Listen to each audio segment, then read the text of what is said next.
कहानी की शुरुआत में हमें एक आदमी को व्हील चेयर के ऊपर दिखाया जाता है जिसका नाम जैक है। जैक कंप्यूटर इंजीनियर है। उसकी गाड़ी का बहुत बड़ा एक्सीडेंट हुआ था, जिस एक्सीडेंट में उसने अपने पैरों के साथ साथ अपनी पत्नी और अपनी बेटी को खो दिया और अब वो इस बड़े घर में अपने डॉग के साथ अकेला रहता है। उसका डॉग बूढ़ा हो चुका है, वो चल नहीं सकता। वो डॉक्टर से बात करता है। डॉक्टर उसे साफ साफ कह देता है कि तुम्हारे डॉग की उम्र हो चुकी है, अब इसमें हम तुम्हारी कोई मदद नहीं कर सकते, उस पर कोई दवाई काम नहीं करेगी।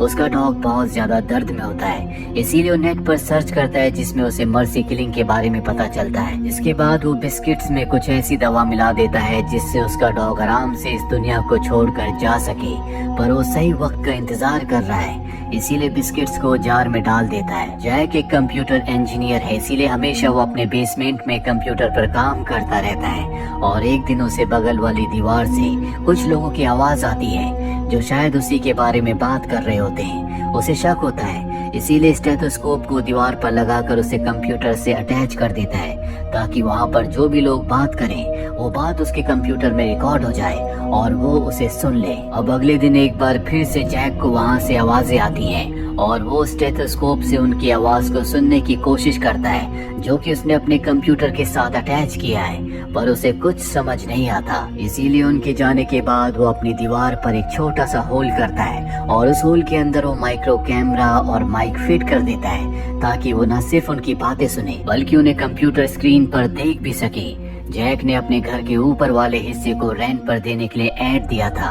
और अब यहाँ पर एक लेडी आती है जिसका नाम डेजी होता है। उसके साथ उसकी एक बेटी भी होती है। डेजी कहती है कि मैं तुम्हारे घर को रेंट पर लेना चाहती हूँ। जैक उसे ऊपर का हिस्सा रेंट पर दे देता है। इसके बाद डेजी अपनी बेटी के साथ इस घर में रहने के लिए आ जाती है। जैक नोट करता है कि डेजी की बेटी कभी बात नहीं करती और हमेशा घर में छुप जाती है, जो बात जैक को समझ में नहीं आती।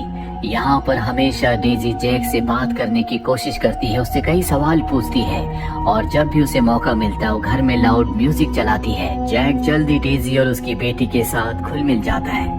जैक अब बेसमेंट में जाता है जहाँ पर वो अपनी स्क्रीन पर देखता है उस कैमरे से जो कैमरा उसने अपनी दीवार पर लगाया है कि बगल वाले घर में जहाँ से उसे हमेशा आवाज आती है वहाँ पर कुछ लोग जमीन में गड्ढा कर रहे होते हैं। साथियों किसी बॉम्ब की बात कर रहे हैं जिसे वो क्रिसमस के दिन ब्लास्ट करेंगे, यानी कि यहाँ पर ये कुछ प्लान कर रहे हैं जिस प्लान को एक क्रिसमस के दिन अंजाम देंगे। अब यहाँ पर जैक देखता है कि डेजी भी उन्हीं के साथ है। दरअसल वो ऊपर छत के रास्ते उनके घर में चली गई थी।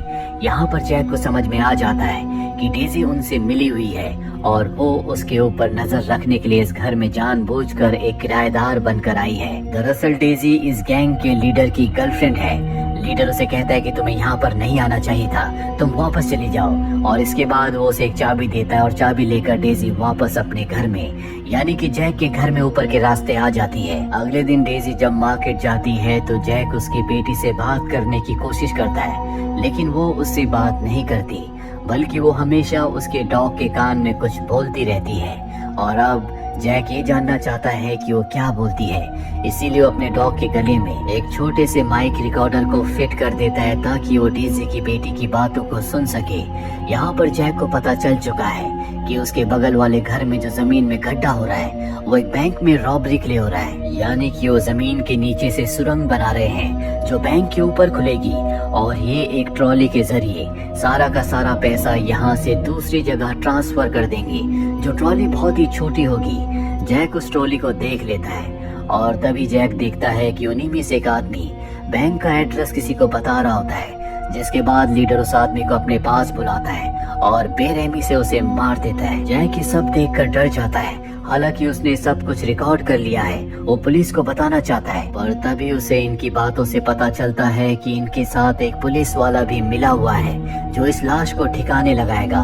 इसीलिए जैक इस बारे में किसी को कुछ नहीं बताता। अब रात को जैक डेजी की वाइन में बेहोशी की दवा मिला देता है और जब वो उस वाइन को पीती है तो बेहोश हो जाती है, जिसके बाद जैक उसके हाथ पैर बांध देता है और अब वो रिकॉर्डिंग सुनता है, जिसके बाद वो गैंग लीडर की रिकॉर्डिंग सुनता है जिस रिकॉर्डिंग से उसे पता चलता है कि पुलिस वाला वहाँ पर आया था और उसने उन्हें वार्न किया था कि 747 और 748 इन दोनों लॉकर से कोई भी कुछ नहीं लेगा। अब कुछ देर के बाद जब डेजी होश में आ जाती है तो जैक उसके पास जाता है और कहता है कि तुम गलत लोगों का साथ क्यों दे रही हो, वो सब के सब क्रिमिनल हैं। डेजी कहती है कि मेरा बॉयफ्रेंड भी उनमें है जो उनका लीडर है, उसे पैसों की जरूरत है इसीलिए वो काम कर रहा है पर वो किसी को नुकसान नहीं पहुंचा सकता। जैक उसे वही रिकॉर्डिंग फुटेज दिखाता है जिसमें उसका बॉयफ्रेंड यानी कि गैंग का लीडर एक आदमी को मार रहा है। ये देखकर डेजी की आंखों में आंसू आ जाते हैं। उसे पता चल जाता है कि उसका बॉयफ्रेंड यानी कि गैंग का लीडर एक कातिल है। अब लीडर और उसके जितने भी साथी हैं क्रिसमस की रात को बैंक में डाका डालेंगे,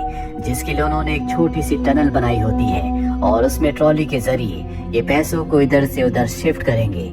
और वो जो छोटी सी टनल होती है वो जैक के घर के नीचे से जा रही है और ये बात जैक को पता है, इसीलिए वो अपने घर के फ्लोर पर एक गड्ढा कर रहा होता है ताकि जब ट्रॉली से पैसे यहाँ से जाए तो वो ऊपर से कुछ पैसे निकाल ले। ये सारी बातें वो डेजी को बताता है। डेजी उसे ऐसा करने से मना करती है। वो कहती है कि तुम पकड़े जाओगे, पर जैक उसकी बात नहीं मानता। वहीं लीडर को और उसके लोगों को पता चलता है कि जहाँ पर वो टनल बना रहे थे वो गलत रास्ता है, इसीलिए इन्हें अपना रास्ता बदलना पड़ेगा। साथ ही उस ट्रॉली को भी बदल देते हैं जिससे पैसों को एक जगह से दूसरी जगह शिफ्ट करना चाहते थे। अब जिस बॉक्स का ये इस्तेमाल करेंगे ये ऊपर से बंद है, जिसका मतलब ये है कि जैक ऊपर से पैसे नहीं निकाल सकता, जिसकी वो बहुत वक्त से प्रैक्टिस कर रहा था। जैक का पूरा प्लान बिगड़ चुका है। अब रात को चुपके से फर्श के अंदर नीचे टनल में जाता है और पूरी टनल को चेक करता है, जहाँ पर उसे एक पानी का पाइप दिखता है जिसका वो मेजरमेंट लेता है। और तभी वो देखता है कि लीडर और उसका आदमी टनल के अंदर आ रहे हैं, इसीलिए वो छुप जाता है और उनके जाने के बाद बड़ी चालाकी से वापस अपने घर में आ जाता है, जहाँ वो देखता है कि डेजी की बेटी घर पर नहीं है। तभी उसकी नजर मॉनिटर पर जाती है, जिस मॉनिटर से वो रॉबर्ट्स को देखता है।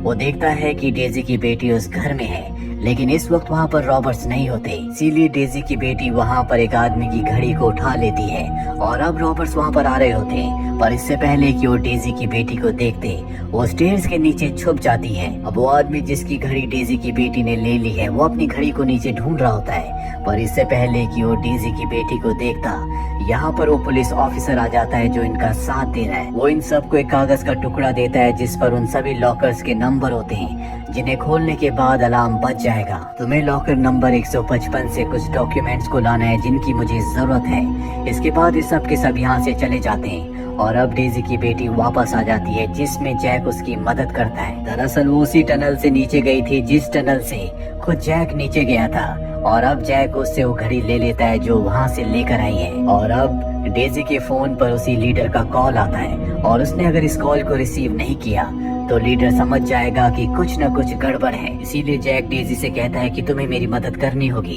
तुम मुझसे अच्छे से बात करो। वो उसकी मदद करने से मना कर देती है, जिसके बाद जैक उसकी बेटी की उसे रिकॉर्डिंग सुनाता है, जो रिकॉर्डिंग उसने अपने डॉग के गले में रिकॉर्डर लगाकर उसकी बेटी की आवाज को रिकॉर्ड कर लिया था। उसमें उसकी बेटी बता रही होती है कि वो लीडर जो कि डेजी का बॉयफ्रेंड है, उसने 2 साल पहले मुझे बहुत गलत तरीके से छुआ था। जब भी मेरी मॉम आसपास नहीं रहती तो वो मुझे गलत तरह से छूता है और आज से 2 साल पहले ही डेजी ने बात करना बंद कर दिया था। इसीलिए हमेशा वो घर में छुप भी जाती है क्योंकि उसे हमेशा डर लगता है कि कहीं उसकी मॉम का बॉयफ्रेंड घर पर ना आ जाए। और अब ये सब सुनने के बाद डेजी पूरी तरह से टूट जाती है, उसे लीडर से नफरत हो जाती है और वो जैक की मदद करने के लिए तैयार हो जाती है। वो फोन रिसीव करके उससे अच्छे से बात करती है जिससे उसे कोई शक नहीं होता। और अब वो रात आ जाती है जब ये सब के सब बैंक में रॉबरी करने वाले हैं। वो रॉबर्स नीचे टनल में बॉम्ब लगा देते हैं ताकि ब्लास्ट करके बैंक के अंदर जा सके, लेकिन इससे पहले कि बॉम्ब को ब्लास्ट करते जैक नीचे टनल में जाता है और बॉम्ब को पानी के पाइप के साथ लगाकर खुद वो बैंक के फ्लोर को तोड़कर उस रूम में चला जाता है जहां पर लॉकर्स हैं। वो 747 लॉकर को खोलता है जिसके अंदर पैसे होते हैं और वहां से पैसे निकाल कर वो वापस आ जाता है, जिसके बाद रॉबर्स बॉम्ब को ब्लास्ट करते हैं जिससे पानी का पाइप टूट जाता है, अंदर पानी आना शुरू हो जाता है। रॉबर्स टनल से होते हुए उस जगह पहुंच जाते हैं जहां से वो बैंक के अंदर यानी कि उस रूम में जाएंगे जहां पर लॉकर्स हैं। उन्हें बिल्कुल भी शक नहीं होता कि बैंक का जो फ्लोर है वो इनके बॉम्ब से नहीं बल्कि उसे जैक ने तोड़ा है। अब ये लॉकर्स के अंदर से पैसे और जेवरात निकालना शुरू कर देते और उस जगह भेज देते जहाँ पर लीडर अपने भाई और पार्टनर के साथ है। लेकिन जब ये वापस आने की कोशिश करते हैं तो टनल में पानी इतना ज्यादा भर जाता है कि दो लोग वही लॉकर रूम में फंस जाते हैं। लेकिन अब वहाँ पर भी पानी भरना शुरू हो जाता है, इसीलिए उन्हें अपनी जान बचाने के लिए उन लॉकर्स को खोलना पड़ता है, जिन लॉकर्स को खोलने के बाद अलार्म बजना शुरू हो जाता है और जल्दी यहाँ पर पुलिस आ जाती है। अब भी इनकी एक साथी टनल के अंदर फंसी हुई होती है। जैक उसकी आवाज सुन लेता है, वो उसकी मदद करना चाहता है, पर जैक को देखकर वो और जोर से चिल्लाना शुरू कर देती है। इसीलिए जैक उसकी मदद नहीं करता, जिससे उसकी मृत्यु हो जाती है। वही लीडर अपने भाई और पार्टनर के साथ सारे पैसे जेवरात लेकर इस जगह से निकल चुका है। अब जैक अपने घर से बाहर जाता है जहाँ पर पुलिस की गाड़ियाँ होती है। वो पुलिस को बताता है कि मेरे घर में पानी भर रहा है। पुलिस उसके घर पर आती है, लेकिन पानी भरने की वजह से उन्हें कुछ समझ में नहीं आता। यहाँ पर वो पुलिस ऑफिसर भी होता है जो उन रॉबर्स के साथ मिला हुआ है। वो जैक से उसका नंबर मांगता है, लेकिन जैक अपना नहीं बल्कि डेजी का नंबर दे देता है। और यहाँ पर पुलिस ऑफिसर को उस पर शक हो जाता है, इसीलिए उसके जाने के बाद यहाँ पर गैंग लीडर आता है जो कि अपने आप को पुलिस वाला बताता है। हालांकि जैक को पता है कि वो पुलिस ऑफिसर नहीं है, लेकिन वो उसे अंदर आने देता है, क्योंकि अगर उसने उसे अंदर नहीं आने दिया तो उसे मार देगा। साथ ही ठीक इसी वक्त वो डेजी के नंबर से पुलिस ऑफिसर को मैसेज करके कहता है कि तुम घर पर आ जाओ। और अब यहाँ पर लीडर को पुलिस ऑफिसर का कॉल आता है। वो कहता है कि मैंने तुम्हें मना किया था कि 747 और 748 लॉकर में से कुछ मत लेना, लेकिन फिर भी तुमने उसे खोला, उसमें से पैसे लिए। दरअसल ये उसके खुद के लॉकर्स होते हैं और यहाँ से पैसे उस लीडर ने नहीं बल्कि जैक ने निकाले होते हैं। लीडर गुस्से में पुलिस ऑफिसर का कॉल कट कर देता है और अब वो जैक से पूछता है कि इस घर में कौन कौन रहता है। जैक बताता है कि यहाँ पर मेरी एक टेनेंट यानी कि किराएदार और उसकी बेटी रहती थी, लेकिन वो दोनों एक दिन पहले यहाँ से चले गए। और तभी डेजी की बेटी वहाँ पर आ जाती है, जिससे जैक का झूठ सामने आ जाता है। लीडर समझ जाता है कि जैक उससे झूठ बोल रहा है, इसीलिए वो अंदर जाता है जहाँ पर वो डेजी को देखता है जो गहरी नींद में होती है, क्योंकि जैक ने उसे नींद का इंजेक्शन लगाया है। अब वो बाहर आकर जैक से कई सवाल पूछता है। जैक उन सभी सवालों के गलत जवाब देता है, जिससे लीडर को गुस्सा आ जाता है। वो उसकी व्हील चेयर पर लात मारता है, जिससे वो नीचे गिर जाता है। इसके बाद उसके सभी साथी जैक को बहुत बुरी तरह से मारते हैं। और ठीक उसी वक्त डेजी के मोबाइल पर पुलिस ऑफिसर का कॉल आता है। वो कहता है कि मैं घर के बाहर हूँ। यहाँ पर पुलिस ऑफिसर को लगता है कि सब के सब आपस में मिले हुए हैं जो उसे धोखा दे रहे हैं। दरअसल ये पूरा का पूरा जैक का प्लान होता है, इसीलिए उसने पुलिस ऑफिसर को अपना नहीं बल्कि डेजी का नंबर दिया था। और अब वो उस पुलिस ऑफिसर को घर के अंदर ले आता है, जिसके बाद ये सब उस पुलिस ऑफिसर को बहुत बुरी तरह से मारते हैं। वो कहता है कि ये नंबर मुझे जैक ने दिया था। इसके बाद वो जैक से दोबारा सवाल पूछता है। जैक बताता है कि ये सारा का सारा प्लान तुम्हारे पार्टनर का है, और वो लीडर को उनकी पर्सनल बातें बताता है जो जैक ने अपने हेडफोन से यानी कि उनके कमरे में जो उसने कैमरा और माइक फिट किया था उससे सुनी थी। साथ ही वो ये भी कहता है कि डेजी को बेहोश करने वाला यही है, और अपनी बात को सच साबित करने के लिए वो उसे वो घड़ी देता है जो डेजी की बेटी वहाँ से उठाकर ले आई थी। और अब घड़ी देखने के बाद लीडर को उसकी बात पर विश्वास हो जाता है, और इससे पहले कि वो अपने पार्टनर को मारता उसका पार्टनर समझ जाता है कि अब उसकी जिंदगी का खात्मा होने वाला है। इसीलिए वो गन निकालकर लीडर और उसके भाई पर गोलियां चलाना शुरू कर देता है। और इस शूटआउट में लीडर के भाई की और उसके पार्टनर की दोनों की मृत्यु हो जाती है। लीडर अपने भाई की मौत से पूरी तरह से टूट जाता है, और जब वो अपने भाई की बॉडी के पास होता है तभी वहाँ पर डेजी आती है जो गन उठाकर लीडर को मार देती है। और अब यहाँ पर पुलिस ऑफिसर है, वो कहता है कि मैं तुम्हारी मदद करूंगा। वो इन तीनों की बॉडी को अपनी गाड़ी की डिक्की में रखता है। इसके बाद वो जैक से कहता है कि मुझे पता है कि तुमने लॉकर से पैसे लिए हैं, वो पैसे मुझे लौटा दो। जैक पैसे देने से साफ साफ मना कर देता है। साथ ही उसे वो वीडियो दिखाता है जिसमें पुलिस ऑफिसर लीडर और उसके साथियों से बात कर रहा है। और अब पुलिस ऑफिसर के पास यहाँ से जाने के अलावा कोई रास्ता नहीं है, पर जाने से पहले वो जार से बिस्किट निकाल कर खा लेता है। ये वही बिस्किट है जो जैक ने अपने डॉग के लिए बनाए हैं। अब पुलिस ऑफिसर गाड़ी लेकर यहाँ से निकल जाता है। रास्ते में बिस्किट अपना असर दिखाना शुरू कर देता है, जिससे पुलिस ऑफिसर की मृत्यु हो जाती है और उसकी गाड़ी का एक्सीडेंट हो जाता है। वही हमें जैक और डेजी को दिखाया जाता है जिनके ऊपर अब कोई खतरा नहीं है, और अब ये मिलकर अपना एक नया परिवार बनाना चाहते हैं। इसी के साथ ये फिल्म, ये कहानी यहीं पर खत्म हो जाती है। उम्मीद करते हैं कि ये कहानी आपको पसंद आई होगी।